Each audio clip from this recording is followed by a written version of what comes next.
আসসালামু আলাইকুম। আপনারা জানেন যে দীর্ঘদিন হলো মালয়েশিয়ার কলিং আবার নতুন করে খোলার কথা বলতেছে, কিন্তু এখনো খোলে নাই। আর বাংলাদেশের অন্তর্বর্তীকালীন সরকার ডক্টর মোহাম্মদ ইউনূস সে 3 দিনের সফরে বর্তমানে মালয়েশিয়াতে আছে। গতকাল মালয়েশিয়ার প্রধানমন্ত্রী আনোয়ার ইব্রাহিমের সাথে তার একটা বৈঠকও হয়েছে। সেই বৈঠকে 6 থেকে 7টা চুক্তিও সই হয়েছে। এখন আপনারা যারা নতুন কলিং এ আসতে চাচ্ছেন তারা হয়তো এই ডক্টর ইউনূসের যে বৈঠকটা হচ্ছে মালয়েশিয়া প্রধানমন্ত্রীর সাথে, এই বৈঠকের অপেক্ষাতে অনেকে আছেন যে এই বৈঠকে হয়তো একটা ভালো নিউজ আসবে আর আপনারা হয়তো আসতে পারবেন। এখন বিষয় হচ্ছে যে যারা মালয়েশিয়াতে অবৈধ আছে তাদের একটা দাবি জানাইছে যে তারা বৈধতা চায়।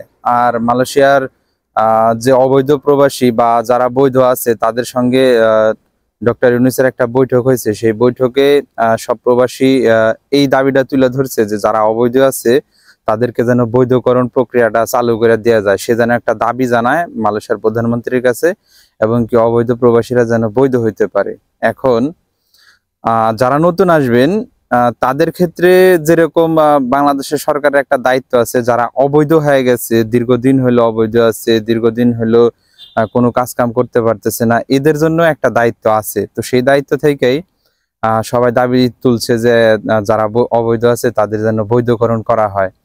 আর আগামী 6 বছরে মালয়েশিয়াতে প্রায় 12 লাখের মতো শ্রমিকের প্রয়োজন আছে, এই বিষয়টাও খুলছে, তারা খুলে বলছে। এখন এই 6 বছরে যে 12 লাখ প্রবাসী আসবে সেটা কিন্তু শুধু বাংলাদেশ থেকে না, বাংলাদেশ সহ মোট 15টা রাষ্ট্র থেকে মালয়েশিয়াতে লোক নিয়ে আসে কলিং ভিসাতে। তো এই 15টা দেশের মধ্যে বাংলাদেশও আছে। তো এই 12 লাখ কর্মী যে নিয়ে আসবে আগামী 6 বছরে, এটা কিন্তু শুধু বাংলাদেশ থেকে না, 15টা দেশ থেকে এই কর্মীগুলো আসবে। এখন যে চটকদারি ইউটিউবারেরা যে বিজ্ঞাপন দিচ্ছে যে মালয়েশিয়ার কলিং খুলে গেছে আর আপনারা সেই ভিডিওগুলাই দেখতেছেন, আমি আসলে এরকম মিথ্যা কোনো কথা বলতে পারি না যে কলিং খুলে নাই, কিন্তু আপনাদেরকে প্রলোভন দেখাবো যে কলিং খুলে গেছে আপনারা আসেন। আমি সবসময় সত্যের পথে চলি, চেষ্টা করি যেন সঠিক ইনফরমেশনটা দিয়ে আপনাদেরকে হেল্প করতে পারি। তো আমাদের এক বাংলাদেশি ভাই, সে একটা ইউটিউব চ্যানেল চালায়, সেই ইউটিউব চ্যানেলের কমেন্ট সেকশন অফ রাখছে। এতদিন মালয়েশিয়ার বিভিন্ন দর্শনীয় জায়গার ফটোগুলা নিয়ে, মানে আপনার টুইন টাওয়ারের, গেন্টিং হাইল্যান্ডের ভালো ভালো জায়গার ছবিগুলা নিয়ে সে ওই ছবি দিয়ে তার উপরে তার ভয়েস লাগায় সে ভিডিও আপলোড করতো, কলিং খুলে গেছে, কলিং খুলে গেছে। তার চ্যানেলে দেখলাম যে শুধু মালয়েশিয়ার কলিং নিয়ে ভিডিও আপলোড করতেছে, প্রতিনিয়ত থাম্বনেল আর টাইটেল গুলো এত সুন্দর করে দিচ্ছে যে টাইটেল আর চমৎকার, আর রঙ্গ মনে করেন যে টাইটেল থাম্বনেল দেখে আপনারা সেই ভিডিওগুলাই দেখতেছেন। তো আজকে দেখলাম যে সে তার ফেস মানে আর কি দিয়ে একটা ভিডিও করছে, সেই ভিডিওতে বলতেছে কলিং খুলে গেছে।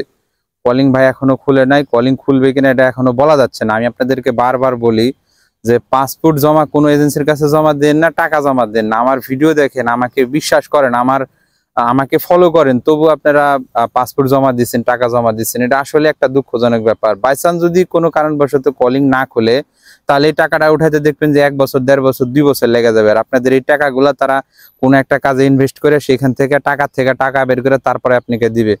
একটা এজেন্সিতে টাকা দিয়ে সেই টাকা ওঠানো যে কতটা কষ্ট সেটা আমি ভালো করে জানি, কারণ আমি এর আগে একবার 85,000 টাকা জমা দিয়েছিলাম একটা এজেন্সিতে। তো যাই হোক, অনেক এজেন্সি বলবে কলিং খুলছে, অনেক ইউটিউবাররা বলবে কলিং খুলছে, অফিসিয়ালি ভাবে যতক্ষণ পর্যন্ত ঘোষণা না আসবে আপনাদের কাছে আল্লাহর রাস্তে একটাই অনুরোধ, কোনো এজেন্সির কাছে পাসপোর্ট জমা দিবেন না। এই চিন্তা করবেন না যে আগে পাসপোর্ট জমা দিলে আগে যাইতে পারবেন। আমি বারবার বলি, আপনার রিজিক যদি মালয়েশিয়াতে থাইকা থাকে, আপনার রিজিকে যদি মালয়েশিয়ার ভাত লেখা থাকে, 5 লাখের জায়গায় যদি 50,000 লোক নেয় আর 5 লাখ মানুষও যদি পাসপোর্ট জমা দেন, সেই 50,000-এর মধ্যে আপনি একজন থাকবেন। অতএব গুজবে কান না দিয়ে, আমাদের মতন অনেক উল্টাপাল্টা ইউটিউবার আছে যারা তাদের ভিউজ কামানোর জন্য বারবার বলতেছে যে কলিং খুলে গেছে, কলিং খুলছে, এগুলা কথায় কান না দিয়া চেষ্টা করেন যে দেশে যে কাজটা করতেছেন সেটাই করতে, এবং কি তার পাশাপাশি দেখেন যে কলিং কবে খুলে। কলিং খুললে তারপরে আপনি পাসপোর্ট জমা দেন, ভালো একটা এজেন্সি দেখে কোন কোন ভিসাতে আসতে হবে এগুলো নিয়ে আমি ভিডিও আপলোড করি। আমি পরিশ্রম করে যাচ্ছি শুধু আপনাদের জন্য, এখান থেকে আমার কোনো ইনকাম হয় না, আর আমি ইনকামের আশা করিও না। আমি শুধু চেষ্টা করি সাধারণ মানুষের উপকার করার জন্য, যেন আপনারা ভালো থাকেন, আপনার ফ্যামিলি ভালো থাকে। কারণ আমি একটা মধ্যবিত্ত পরিবারের ছেলে, জানি যে আমাদের মতন ফ্যামিলি থেকে এরকম 5 লাখ 7 লাখ টাকা বের করা কতটা কষ্ট হয়ে যায়।